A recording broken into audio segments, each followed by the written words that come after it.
Hiya kids, it's Granny Smith again, ready to read you a lovely good night story. I've got a really good one for you tonight. If I can get my accents right, it'll be really cool. It's been boiling today. Aiden's having a sleepover in the garden in the tent with his dad, so I need to get this story read before he goes to bed. It's The Troll by Julia Donaldson, and this time it's illustrated by David Roberts. There you go. Come on then, if you're ready for a story. The Troll by Julia Donaldson and David Roberts. There was once a troll who lived under a bridge. That's where trolls are supposed to live.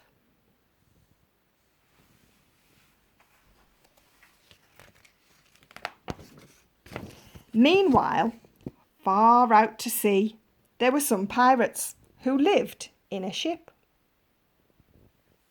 That's where pirates are supposed to live.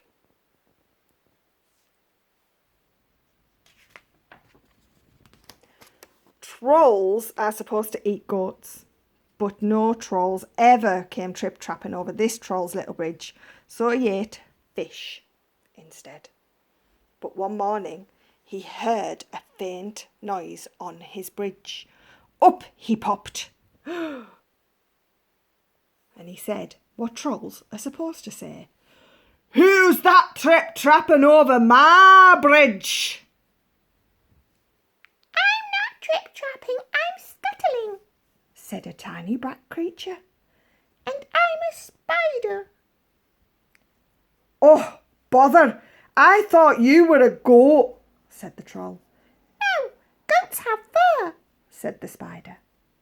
"Never mind, I'll eat you anyway," said the troll. "You'll make a nice change from fish."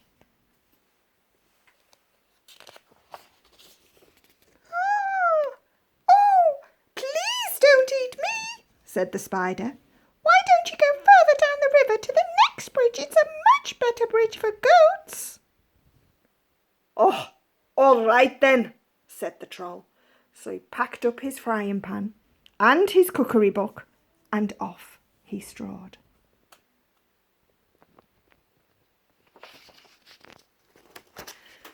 Pirates are supposed to dig for treasure.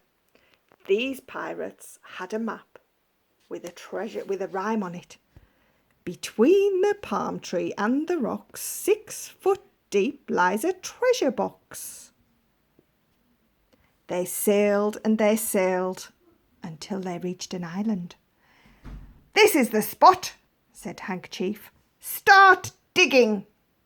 The pirates dug and they dug, but all they found was a grumpy old mole. "It must be the wrong island," they said.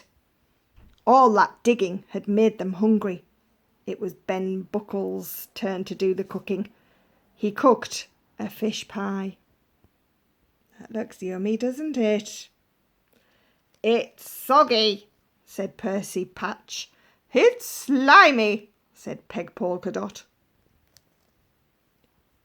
"When we find the gold, we can buy a decent cookery book," said Handkerchief, and they set sail again. The troll was sitting under his new middling-sized bridge, reading his cookery book. Suddenly he heard a sound above his head. Up he popped. "Who's that trip-trapping over my bridge?" he roared. "I'm not trip-trapping, I'm pattering," said a furry creature. "And I'm a mouse." "Oh, bother! I thought you were a goat," said the troll. "No, goats have long ears," said the mouse. "Never mind, I'll eat you anyway," said the troll. "I'm getting sick of fish." Oh, please don't eat me," said the mouse. "Why don't you go down to the next bridge? There are goats trip-trapping over that one all the time." "Very well," said the troll, and he packed up his things, and off he strode again. Meanwhile, the pirates had discovered another island. They dug and they dug, but all they found was a rusty old bucket with a crab in it.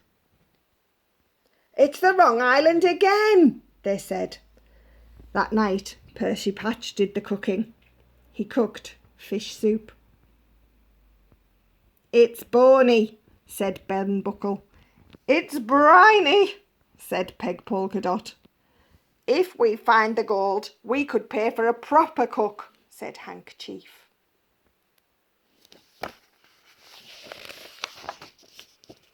The Troll was frying fish under his new big bridge when he heard a sound above his head. Up he popped. "Who's that trip-trapping over my bridge?" he bellowed. "I'm not trip-trapping, I'm lolloping," said a creature with long ears, "and I'm a rabbit." "Oh, bother! I thought you were a goat," said the Troll. "No, goats have hooves," said the rabbit. "Never mind, I'll eat you anyway. Anything's better than fish." "Oh, please don't eat me," said the rabbit. "Why don't you walk down to the next bridge? There are herds of goats trip-trapping over that one." "Are you sure?" asked the Troll. Once again he packed up and off he strode. Meanwhile, the pirates were digging on a new island. They dug and they dug, but all they found was an empty old Wellington boot and a nest of centipedes. "We'll never find the right island," they said. That night it was Peg Polkadot's turn to do the cooking. She cooked fish cakes. "They're sticky," said Ben Buckle. "They're sandy," said Percy Patch. Handkerchief said nothing. He was too busy being sick over the side of the ship. The Troll's new river grew wider and wider. Then it stopped being a river and it flowed into the sea. The Troll found himself on a sandy beach. "There isn't another bridge," he said. "That rabbit was tricking me." But then he spotted some hoof prints. "A goat at last!" he cried. He looked around, but he couldn't see any goats. "Never mind, it'll probably come back tomorrow," he said. The Troll followed the footprints. They led him to a spot between a tall palm tree and two rocks. "I know," he thought. "I'll dig a pit, then tomorrow the goat will fall into it and I can eat it." The Troll dug and dug with his frying pan. Just when he thought the hole was deep enough, the pan hit something hard. It was a great big treasure chest. "Perfect," said the Troll. "I can hide in here and keep warm. Then when the goat falls into the hole, I'll open the lid and pop up." He lifted the lid. The chest was full of gold round things. "These are no use to me," he said, and he threw them all into the sea. Then he climbed down into the chest and lay down. "Tomorrow I can have goat for my breakfast instead of fish," he thought as he drifted off to sleep.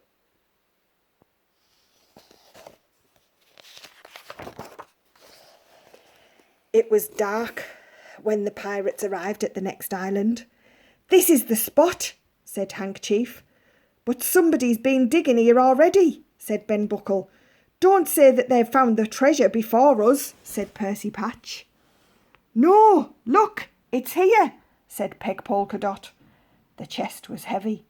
"It must be full of gold," said Handkerchief. "Quick, back to the ship before anybody stops us."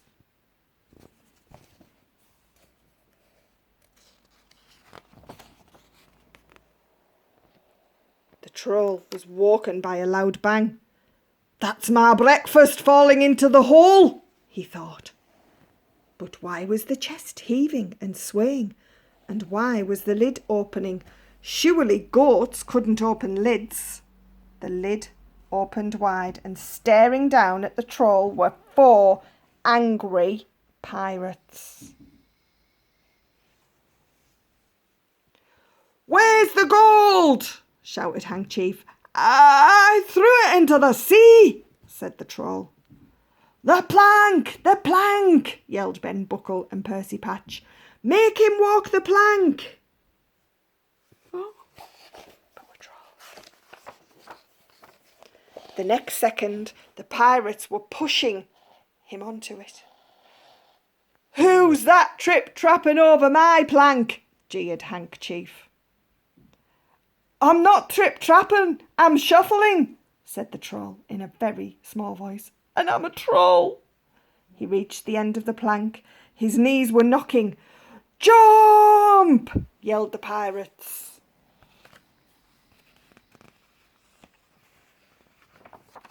But just then, Peg Polkadot came running up. "Wait!" she cried. "I found something else in the chest." In one hand she held the Troll's frying pan. In the next she held his cookery book. "Stop!"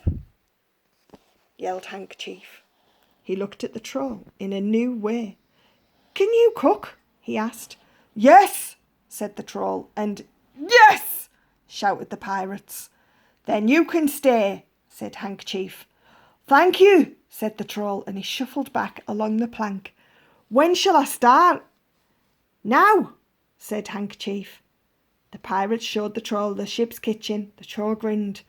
He turned to his favourite page in his cookery book. "Shall I make us a nice goat stew?" he asked. "Goat? Goat? But don't pirates eat goat?" said Handkerchief. We want what pirates are supposed to eat." "And what's that?" asked the Troll. "What do you think that they eat?" "Fish!" said the pirate chief. Oh, the poor Troll. Still never got his stew, did he? Night-night, everybody. Sleep tight.